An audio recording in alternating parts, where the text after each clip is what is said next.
Hello, fellow TIs. A while back, a man in Tampa, Florida, filed a motion for a preliminary injunction at the federal courthouse in Tampa.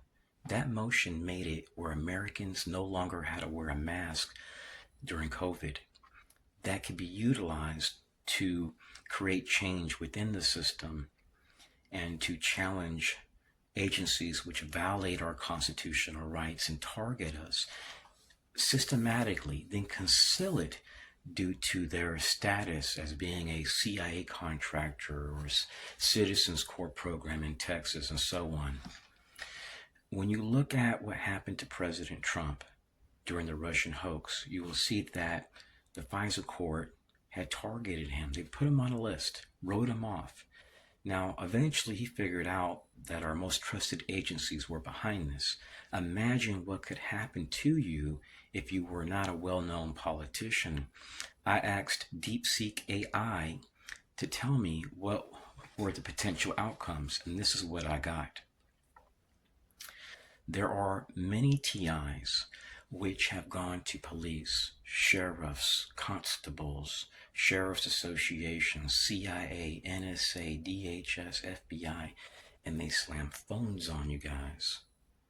Not because you're crazy, but because these activities where people are targeted by groups of people are typically federalized activities. You may notice 8A business vendors, university students from offices of community engagement, small business opportunity centers are being utilized, veterans, radical feminists, fringe groups, and so on. So when you document something like that, police will always say, oh, it's a civil matter. Your reports are blank when you've been there for an hour and a half. Everything's redacted. It makes you wonder who the threat is. So everything based on violence is secretly promoted within the system. I used to go to a place called the Taco Cabana in Austin, Texas. It was down the road from my residence. Anytime I would go there, the same guy would sit at the table with me. So imagine you go to like a Taco Bell type place. There's some tables where you see a chair in front of you and a chair here and a table, and some will have four. Well, I would notice this guy would come in a EMS vehicle. The paramedics would just pull up there and lean against the vehicle. Then a black SUV would show up, and that guy, their intentions were to get me to react.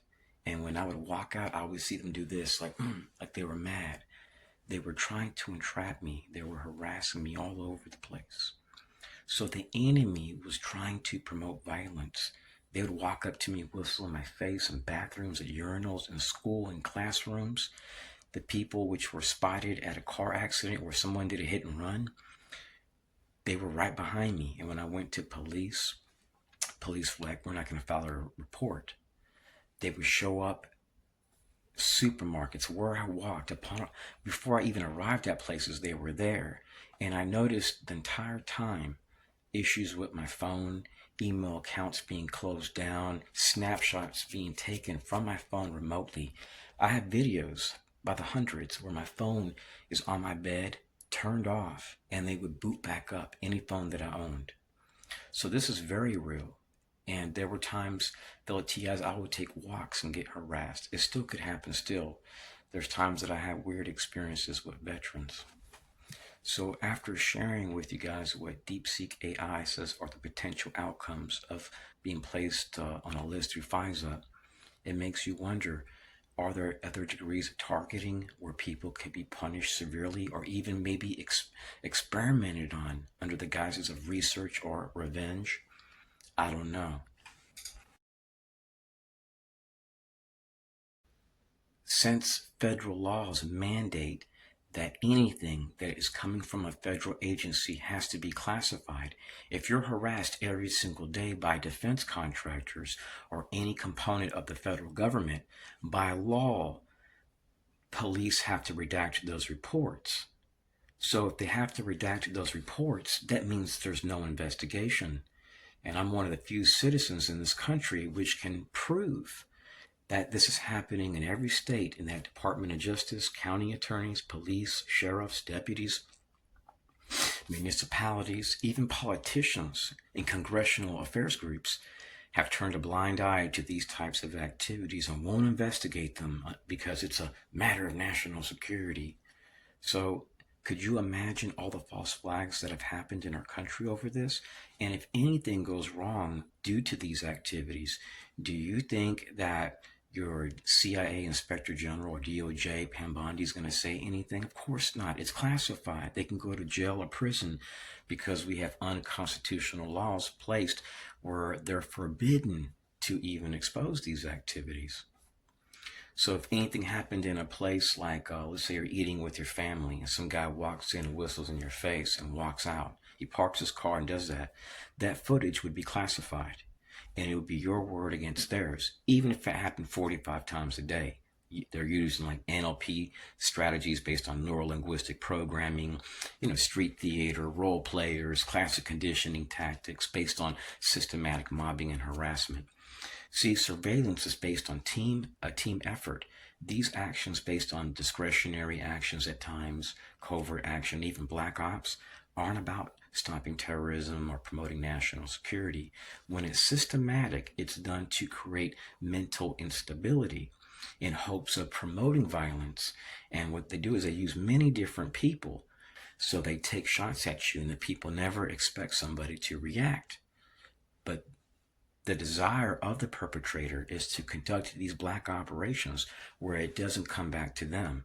And when they utilize, with black ops, when they utilize covert action, then sometimes they'll make their presence known. You may see somebody with a Special Activities Division t-shirt on, a bunch of elderly people around surrounding them like partners. They're letting you know who they're tied to. When it's based on discretionary actions, you may have odd encounters with like local civic groups. So these activities are very real, but it's kept secret. Most Americans don't even realize to what degree these programs exist. It's nationwide. And I have files that actually show that in some communities, it covers entire counties where there are secretive little groups in classrooms where kids are being trained NLP and different little things. So some of them are tied to Masonic families, and most of these people are good. But if you become like a government whistleblower or you turn on any of these people in positions of trust and expose them, you could be targeted in communities all across the country.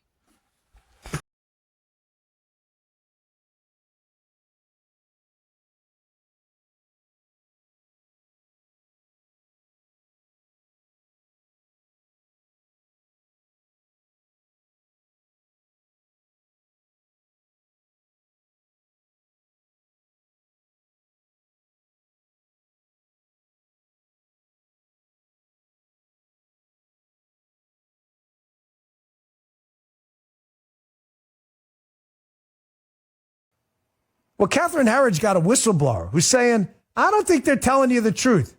Who do you believe, Catherine Herridge or the left-wing media and the government? I believe Catherine Herridge. Watch this segment. You were attacked. Yes. You were attacked by an energy weapon. Yes, a directed energy weapon. The intelligence community has attempted to thwart congressional investigative efforts to uncover the truth at every turn. I mean, that sounds like a government cover-up. It's a cover-up, and it's terrifying, and it should be terrifying to all Americans. The new congressional report found it appears increasingly likely that a foreign adversary is behind these injuries. Vertigo. Yes. Eye tracking issues. Yes. Traumatic brain injuries. Yes. Did the CIA gaslight you? Me and every other HIV victim. It was designed to make us think ourselves are crazy and question our own injuries. These are very covert weapons, aren't they? That's correct. There's no entry or exit wound. How they're designed is to make the target feel like they're crazy, like they're imagining things. And you guys also said that these attacks are happening right here in this city. Is that correct? I mean, there have been some that have gone public with respect to Washington, D.C. Imagine waking up to find a pig mask on your doorstep, then discovering your car has been secretly tracked by GPS. Strangers knock on your door claiming to be FBI agents who know your name. Cockroaches arrive in the mail. Your every movement is watched, your every moment violated. This isn't a horror movie. This is gang stalking. And for thousands of victims, it's a living nightmare that can end in murder. Tonight, we're pulling back the curtain on 4 shocking true stories that prove coordinated harassment isn't just paranoia, it's a weapon. It's a weapon wielded by obsessed ex-lovers, corrupt police officers, and even Fortune 500 corporations. These aren't conspiracy theories whispered in dark corners of the internet. These are court-documented cases with real victims, real perpetrators, and in one tragic case, real blood spilled in an apartment hallway. From a 7-year campaign of terror that drove a mother to the brink, to the unsolved execution of a government contractor with top-secret clearance, to eBay executives ordering employees to burn down a journalist with packages of fetal pigs and funeral wreaths, to Calgary police officers selling their badges to the highest bidder. These stories will challenge everything you thought you knew about who you could trust and how far people will go to destroy another human being. What you're about to hear isn't just true crime. It's a window into a disturbing world where the line between paranoid delusion and horrifying reality disappears, where victims scream for help while the world dismisses them as crazy, and where sometimes being paranoid means you're paying attention. These are the stories of the hunted, the hunters, and the moment when stalking becomes something else.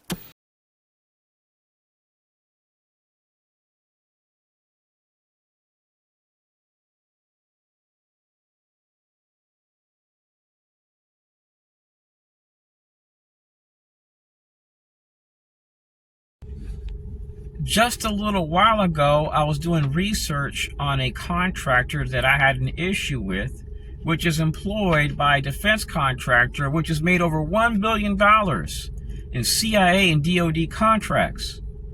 So when I do research on the owner, I find out that he's featured on a socialist website and on a feminist website where he talks about masculinity and the military. He appears to be against masculinity and be more for being effeminate, from what I understand. Maybe I got it wrong, but that's what it seems like, being more feminine. Well, when I looked at his connections, it kept saying Department of Affairs, like country after country. If you go overseas, fellow TIs, you definitely want to reach out to that government's military, law enforcement, municipality. You can just send a short email explaining who you are, when you're going over there, where you're going to live at. You can even add your IMEI number. That way that government can keep an eye on you.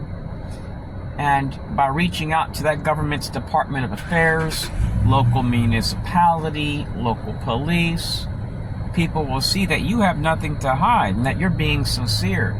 Yeah, you're going to be watched, but it's better than being targeted by perpetrators. So if you're severely targeted, you may want to put yourself in that situation, so that way you don't go to a different country and those people are told bad things about you. So now what happens is now they're suspicious of you. So by putting yourself out there as a target, that country will see, you know what, this person's being sincere. This person is being targeted. They're seeking help. When I moved here to Florida, fellow TIs, I couldn't believe how much I was being harassed. It was so much that I actually reached out to immigration attorneys because I was looking at political asylum. Underneath this video is going to give you a little bit of insight into how I was treated when I lived in Texas. So look in the description tag and you'll find a link.